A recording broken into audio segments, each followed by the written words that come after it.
Hello everyone, എല്ലാവർക്കും competitive ക്രാക്കറിലേക്ക് സ്വാഗതം.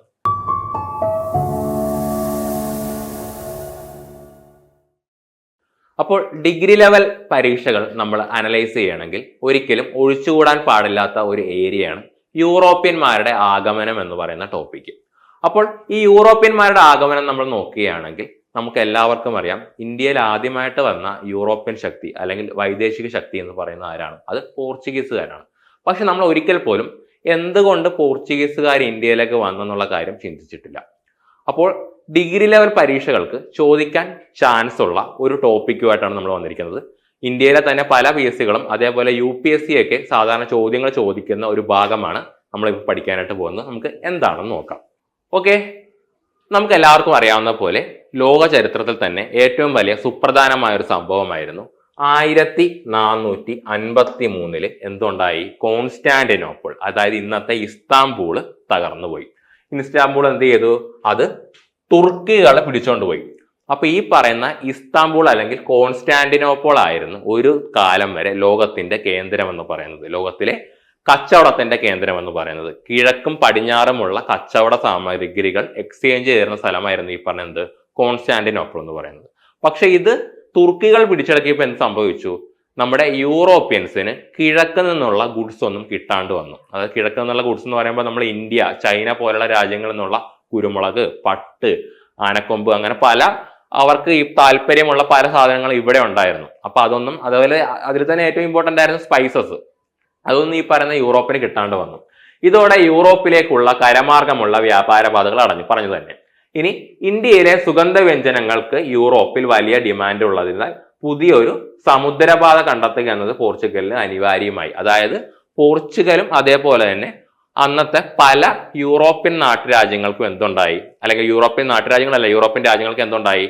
പുതിയ ഒരു സമുദ്രപാത കണ്ടുപിടിച്ചാൽ മാത്രമേ എന്ത് ചെയ്യാൻ പറ്റുള്ളൂ? കിഴക്കോട്ട് വരാൻ പറ്റുള്ളൂ, അല്ലെങ്കിൽ നമ്മുടെ ഇന്ത്യയും ചൈനയും അടങ്ങിയിരിക്കുന്ന ഏഷ്യൻ രാജ്യങ്ങളിലേക്ക് വരാനായിട്ട് പറ്റുള്ളൂ. ഓക്കെ, ഇനി ഈ പറയുന്ന കോൺസ്റ്റാന്റിനോപ്പിളിന്റെ വീഴ്ചയെ തുടർന്ന് അടഞ്ഞുപോയ കരമാർഗത്തിന് പകരമായി പുതിയ സമുദ്രപാതകൾ കണ്ടെത്തി. ഇനി സ്പെയിനും പോർച്ചുഗലുമായിരുന്നു ഈ കാര്യത്തിൽ മുമ്പന്മാരായിട്ടുള്ളത്. കാരണം എന്ന് വെച്ചാൽ സ്പെയിനും പോർച്ചുഗലും നമ്മുടെ അറ്റ്ലാന്റിക് ഓഷ്യനും അതേപോലെ മെഡിറ്ററേനിയൻ ഓഷ്യനും ചേർന്ന് കിടക്കുന്ന രാജ്യങ്ങളാണ്. സോ ഇവർക്ക് എന്തുകൊണ്ട്? കാര്യമായിട്ട് തന്നെയുള്ള സമുദ്ര മാർഗങ്ങളിലൂടെ സഞ്ചരിക്കാനുള്ള ആ ഒരു ഫെസിലിറ്റീസ് അല്ലെങ്കിൽ ആ ഒരു സാഹചര്യം ആർക്കുണ്ട്? ഈ പറയുന്ന സ്പെയിനും പോർച്ചുഗലിനും ഉണ്ട്. അപ്പോൾ ഈ പറയുന്ന സ്പെയിനും പോർച്ചുഗലും ആയിരുന്നു ഈ കാര്യത്തിൽ എന്ത് ചെയ്തത്? മുമ്പോട്ട് വന്നത്. അതായത് എങ്ങനെയെങ്കിലും നമുക്ക് കിഴക്കോട്ട് പോകണം, അതിന് സമുദ്രമെങ്കിൽ സമുദ്രം. അങ്ങനെ ഇരിക്കുമ്പോഴാണ് ഈ പറയുന്ന സ്പെയിനിൽ നിന്നും പോർച്ചുഗലിൽ നിന്നും ധാരാളം സഞ്ചാരികൾ പുതിയ പാത അന്വേഷിച്ചു പോയി. അതിലൊരാളായിരുന്നു സ്പാനിഷ് പരിവേഷനായിരുന്ന ക്രിസ്റ്റഫർ കൊളംബസ്. ഈ പറയുന്ന ക്രിസ്റ്റഫർ കൊളംബസ് എന്ത് ചെയ്തു? ഇങ്ങനെ കിഴക്ക് അന്വേഷിച്ച് അദ്ദേഹം ചെന്നുപെട്ടത് കൂടുതൽ പടിഞ്ഞാറേക്കാണ്, അല്ലെങ്കിൽ ഇന്നത്തെ അമേരിക്കയിലാണ് ആര് ചെന്നത്? ഈ പറയുന്ന നമ്മുടെ ക്രിസ്റ്റഫർ കൊളംബസ് എന്നത്. അപ്പൊ ആ ഒരു സംഭവത്തിന് ശേഷം ലോകത്തിന്റെ ചരിത്രം എന്നത് ഇന്നേ വരെ ഇല്ലാത്ത രീതിയിൽ അങ്ങ് മാറിമറിയാണ് ചെയ്തത്. അദ്ദേഹം പുതിയ ഒരു ലോകം തന്നെ കണ്ടുപിടിച്ചു. അപ്പോൾ ഈ പറയുന്ന കൊളംബസ് കാലുകുത്തിയ ആ ഒരു നാടിനെ ന്യൂ വേൾഡ് എന്ന് വിളിക്കാൻ തുടങ്ങി, അല്ലെങ്കിൽ പുതിയ ലോകം. ഇതുവരെ ഉണ്ടായിരുന്ന ലോകത്തിന് എന്ത് വിളിക്കാൻ തുടങ്ങി? പഴയ ലോകം. അങ്ങനെ ലോകത്തില് പുതിയ ലോകത്തിന്റെയും പഴയ ലോകത്തിന്റെയും ഒരു വിഭജന രേഖ വരാനായിട്ടാണ് തുടങ്ങുന്നത്. ഓക്കെ, നമുക്കൊരു പിക്ചർ കാണാം. ഓക്കെ, അങ്ങനെ ഇവിടെ നിന്ന് വന്ന കൊളംബസ് കണ്ടെത്തിയ ഈ നാടുകളെ മൊത്തം എന്ത് വിളിച്ചു? New world. അപ്പൊ ഈ കൊളംബസ് വന്ന ആ നാടുകളുണ്ടല്ലോ, അതിനെ മൊത്തം എന്ത് വേൾഡ് വിളിച്ചു?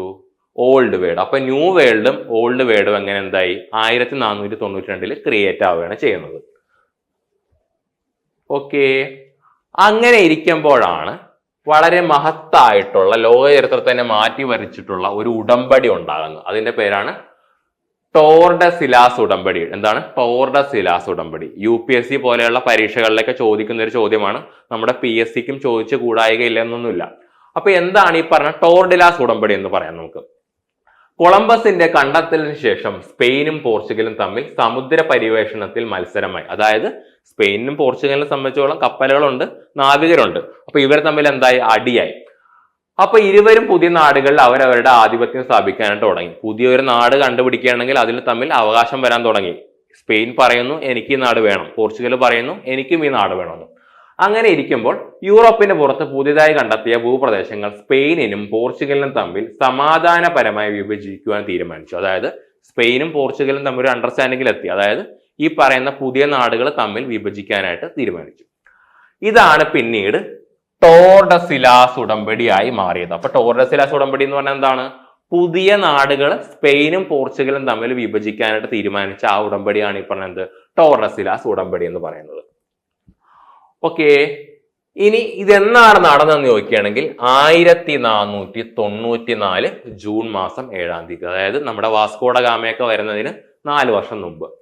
ഇതിന് മധ്യസ്ഥനായിരുന്നത് അന്നത്തെ മാർപ്പാപ്പയായിരുന്ന അല്ലെങ്കിൽ പോപ്പായിരുന്ന അലക്സാണ്ടർ 6-ാമനാണ്. കാരണം ഈ പറയുന്ന സ്പെയിനും പോർച്ചുഗലും എന്താണ്? കത്തോലിക്ക രാജ്യങ്ങളാണ്. അപ്പോൾ ഇവർ കത്തോലിക്കരായതുകൊണ്ട് തന്നെ ഇവരുടെ ഇടയിൽ മധ്യസ്ഥനായിട്ട് വന്ന അന്നത്തെ മാർപ്പാപ്പയായിരുന്നു.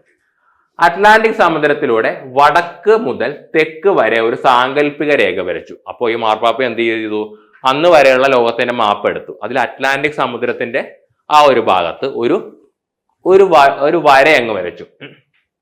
അതായത് കേപ്പ് വെർഡ എന്ന് പറയുന്ന ദ്വീപിന്റെ 370 ലീഗ് പടിഞ്ഞാറായിട്ട് എന്ത് ചെയ്തു? ഈ പറഞ്ഞ അറ്റ്ലാന്റിക് സമുദ്രത്തിലൂടെ ഒരു വര അങ്ങോട്ട് വരച്ചു. ഈ രേഖക്ക് കിഴക്ക് വശത്തുള്ള പ്രദേശങ്ങൾ ആഫ്രിക്ക, ഏഷ്യ, തെക്കേ അമേരിക്കയിലെ ചില ഭാഗങ്ങൾ എല്ലാം എങ്ങോട്ട് പോയി എന്നറിയാവോ? പോർച്ചുഗലിലേക്ക് പോയി. അതായത് ഈ രേഖയുടെ കിഴക്ക് ഭാഗം ആര് കൊണ്ടുപോയി? പോർച്ചുഗൽ കൊണ്ട്. അതായത് ആ ഭാഗങ്ങൾ പോർച്ചുഗലിന് അവകാശപ്പെട്ടതാണെന്ന് ഈ ഒരു ഉടമ്പടിയിലൂടെ തീരുമാനമായി. ഇനി നോക്കൂതേ, ഒരു മാപ്പാണ് ഇവിടെ കൊടുത്തേക്കുന്നത്. ഇത് ഈ ടോർഡസിലാസ് ഉടമ്പടി പ്രകാരം വരച്ച മാപ്പാണ്. ഈ ഒരു വരക്ക് ഇവിടെയാണ് ഈ പറഞ്ഞ കേപ്പ് വെർദ ദ്വീപ്. ഈ കേപ്പ് വെർദ ദ്വീപിന് ഒരു 370 ലീഗ് കിഴക്ക് ആർക്ക് കൊടുത്തു? പോർച്ചുഗലിന് കൊടുത്തു. അതേപോലെ പടിഞ്ഞാറ് ആർക്ക് കൊടുത്തു? സ്പെയിനിന് കൊടുത്തു. അപ്പോൾ ഈ ഭാഗം സ്പെയിൻ എടുത്തു, ഈ ഭാഗം പോർച്ചുഗൽ എടുത്തു. അപ്പോൾ പുതിയ നാടുകൾ 2 പേർക്ക് വേണമെങ്കിലും എന്ത് ചെയ്യാം? എക്സ്പ്ലോർ ചെയ്യാം. പക്ഷെ ഒരു നിബന്ധനയുണ്ട്. ഈ ലൈൻ ഇപ്പുറത്തേക്ക് ആര് വരാൻ പാടില്ല? പോർച്ചുഗൽ വരാൻ പാടില്ല. ഈ ലൈൻ അപ്പുറത്തേക്ക് ആർക്കും വരാൻ പാടില്ല, സ്പെയിനിനും വരാൻ പാടില്ല. ശരിക്കും ഇതാണ് ഈ പറഞ്ഞത് ടോർഡസിലാസ് ഉടമ്പടി എന്ന് പറയുന്നത്. അപ്പൊ ഇവർ തമ്മിൽ ഒരു മ്യൂച്വൽ അണ്ടർസ്റ്റാൻഡിങ്ങിലേക്ക് പോവുകയാണ്. അതായത് പുതിയ നാടുകൾ കണ്ടുപിടിക്കാനും അവിടെ ആധിപത്യം സ്ഥാപിക്കാനായിട്ട്. ഓക്കെ, ലോകത്തെ 2 രാജ്യങ്ങൾ ചേർന്ന് വിഭജിച്ച ആദ്യത്തെ പ്രധാന അന്താരാഷ്ട്ര ഉടമ്പടിയായി ഇത് കണക്കാക്കപ്പെടുന്നു. അതായത് നമുക്കറിയാം, ഇപ്പോൾ ഇസ്രായേലും പാലസ്തീനും വിഭജിച്ചു, അതേപോലെ ഇന്ത്യയും പാകിസ്ഥാനും വിഭജിച്ചു. അപ്പൊ ഇങ്ങനെയുള്ള വിഭജനം പണ്ട് തൊട്ടേ ഉണ്ട്. അത് ആദ്യമായിട്ട് തുടങ്ങുന്നത് ഈ പറഞ്ഞ എന്താണ്? ഈ പറഞ്ഞ ടോർഡസിലാസ് ഉടമ്പടി പ്രകാരമാണ്. കൊളോണിയലിസത്തിന്റെ ഒരു പാർട്ടായിട്ട് ഒരു സ്ഥലം 2 രീതിയിൽ വിഭജിക്കുന്നത് ഇവിടെ ഈ പറയുന്ന ടോർഡസിലാസ് ഉടമ്പടി പ്രകാരമാണ്. ടോർഡസിലാസ് ഉടമ്പടി പോർച്ചുഗലിന് പൗരസ്ത്യ നാടുകൾ എന്ന് പറയുമ്പോൾ കിഴക്കൻ നാടുകളിൽ വ്യാപാരത്തിന് ഒരു ഏകപക്ഷീയമായ കുത്തവകാശം നൽകി. അതായത് കിഴക്കൻ നാട്, അതായത് ഈ പറയുന്ന നമ്മുടെ വരയുണ്ടല്ലോ, ആ വരക്ക് കിഴക്കുള്ള സ്ഥലങ്ങൾ മൊത്തം ആർക്ക് കിട്ടി? പോർച്ചുഗലിന് വ്യാപാരം നടത്താനും അവിടെ ആധിപത്യം സ്ഥാപിക്കാനായിട്ട് പോർച്ചുഗലിന് ഒരു ലൈസൻസ് കിട്ടി. മാർപ്പാപ്പയുടെ അംഗീകാരത്തോട് നടന്ന ഈ വിഭജനമായതിനാൽ ക്രൈസ്തവ മതവ്യാപനത്തിന് കൂടിയുള്ളതായിരുന്നു ഇത്. അതായത് ഈ വരയ്ക്ക് ഇപ്പുറമുള്ള സ്ഥലങ്ങളിൽ പോർച്ചുഗലിന് കച്ചവടം നടത്താം, ആധിപത്യം സ്ഥാപിക്കാം, അതേപോലെ എന്ത് ചെയ്യാൻ പറ്റും? ക്രിസ്ത്യാനിറ്റി സ്പ്രെഡ് ചെയ്യാനായിട്ട് മാർക്ക് അവകാശം കിട്ടി, ഈ പറയുന്ന പോർച്ചുഗലിന് കിട്ടി. അറ്റ്ലാന്റിക് സമുദ്രത്തിന് കിഴക്കോട്ടുള്ള ഭൂപ്രദേശങ്ങൾ പോർച്ചുഗൽ ലഭിച്ചതിനാൽ ആഫ്രിക്കൻ തീരം വഴി ഇന്ത്യയിലേക്ക് കടലിലൂടെയുള്ള പാത കണ്ടെത്താനുള്ള നിയമപരമായ അവകാശം ആർക്ക് കിട്ടി? പോർച്ചുഗലിന് കിട്ടി.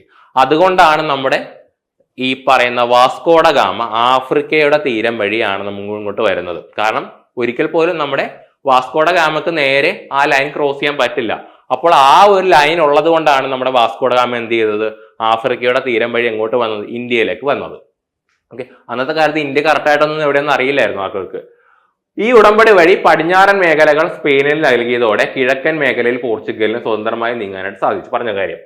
ഇതിന്റെ ഫലമായാണ് 1497 വാസ്കോഡ ഗാമ തന്റെ യാത്ര ആരംഭിച്ചത്. അതായത് ഈ ഒരു ഉടമ്പടിയുടെ ഉറപ്പിന്മേലാണ് എന്ത് ചെയ്തത്? വാസ്കോഡ ഗാമ അവിടുന്ന് കപ്പലുമായിട്ട് കിഴക്കോട്ട് യാത്ര തിരിച്ചത്.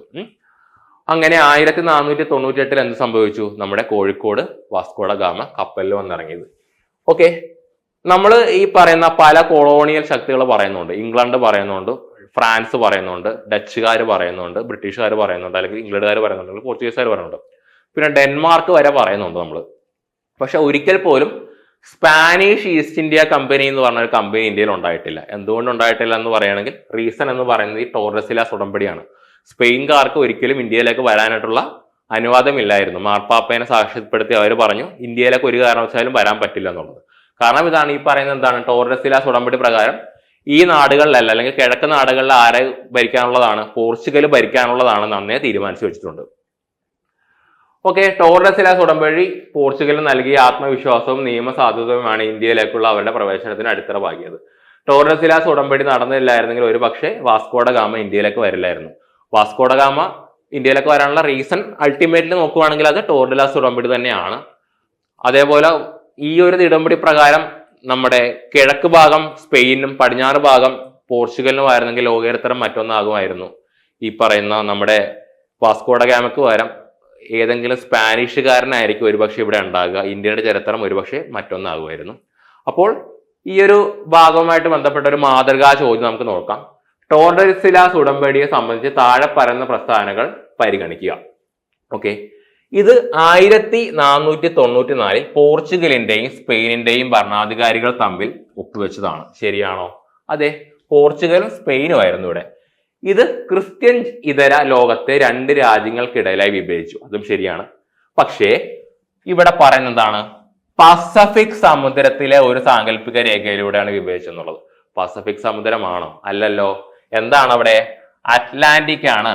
അറ്റ്ലാന്റിക് ആയിരുന്നു അവിടെ വേണ്ടിയിരുന്നത്. സോ ഈ പ്രസ്താവന ശരിയല്ല, തെറ്റാണ്. ഇനി അടുത്ത സ്റ്റേറ്റ്മെന്റ് എന്താണ്? ഈ ഉടമ്പടി ഇന്ത്യയിലേക്കും കിഴക്കൻ രാജ്യങ്ങളിലേക്കുമുള്ള പോർച്ചുഗീസ് പര്യവേഷണത്തിന് വഴിതെളിച്ചു. ശരിയാണോ? ഉറപ്പായിട്ടും ശരിയാണ്. ഈ ഒരു ഉടമ്പടി മൂലമാണ് എന്ത് ചെയ്തത്, നമ്മുടെ പോർച്ചുഗൽ ഇന്ത്യയിലേക്കൊക്കെ വരാനുള്ള കാരണമായത്. അപ്പൊ നമുക്ക് ഈ പറയുന്ന ഓപ്ഷൻസ് നോക്കാം. 1ഉം 2ഉം, കാരണം 2 തെറ്റാണ്, അപ്പൊ ഉറപ്പായിട്ടും അതല്ല. ഇനി എന്താണ്? 1 ശരിയാണ്, അപ്പോൾ ഈ പറഞ്ഞ 2ഉം 3ഉം പോവില്ല. ഇനി എന്താണ്? 1ഉം 3ഉം എന്ന് പറയുന്ന ഒരു ഓപ്ഷൻ നമുക്കൊന്ന് വട്ടയിട്ട് വെക്കാം. പിന്നെ അവസാനത്തെ എന്താണ്? 1, 2, 3.